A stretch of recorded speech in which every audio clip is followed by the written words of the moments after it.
আসসালামু আলাইকুম। আশা করি সবাই ভালো আছেন। তো আজকে আপনাদের সামনে নতুন একটা টপিকে আলোচনা করব। সেটা হচ্ছে যে আমরা যারা কবুতর পালন করে থাকি, বেসিক্যালি আমরা অনেক কিছুই জানি না। আ আমরা যখন কবুতর পালন করতে আসি বা শখের বিষয়ে কবুতর কয় জোড়া পালন করি, তারপরে থেকে হয়তো সেই জিনিসটা আর উপলব্ধি করি। যেমন ধরেন কবুতরগুলার যে কোন সময় কোন রোগে আক্রান্ত হয়, এগুলো আমরা মূলত জেনে আমরা একটা ফার্মে আসি না। এই জিনিসগুলাই আমাদের জানা উচিত এবং স্বয়ংসম্পূর্ণ জিনিস বুঝে এবং কোন রোগের জন্য কোন কাজ আর কোন সময় কোন রোগগুলো হতে পারে, এইগুলা যদি আমরা জেনে থাকি বেসিক্যালি, তাহলে দেখা যাবে যে আমাদের কবুতর পালন করা অতি সহজ হয়ে যাবে এবং শখের কবুতরগুলা নষ্ট হবে না বা মরে যাবে না। তো আমি আমার ইসের থেকে আমি যতটুকু জেনেছি, জানুয়ারি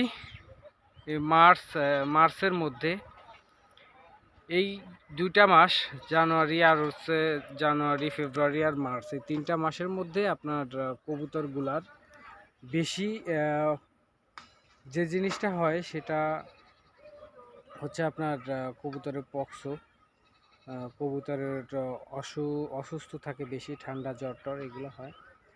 তো এক্ষেত্রে শুধু কবুতরের ক্ষেত্রেই না, এই দুইটা মাস মার্চ এপ্রিল বা এই মাসে কিছু সমস্যা হয় না, ফেব্রুয়ারি আর মার্চের দিকে আপনার এই সমস্যাগুলো হয়ে থাকে। দেখা যায় যে ঋতু পরিবর্তনের কারণে বসন্ত হতে পারে। বসন্ত 100% হবে এই মাসে, মার্চ মাসে বেশি দেখা দেয়।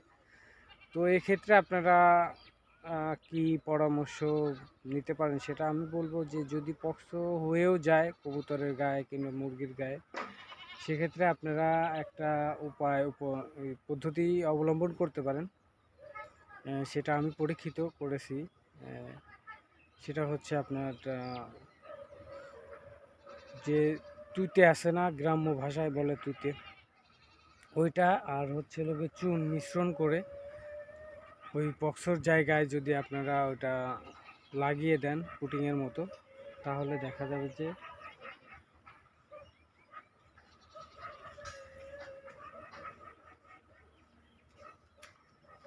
ওই পক্সটা আপনার আস্তে আস্তে শুকায় যাবে। দেখা যাবে যে কবুতরগুলো আপনার আস্তে আস্তে সুস্থ হয়ে যাবে।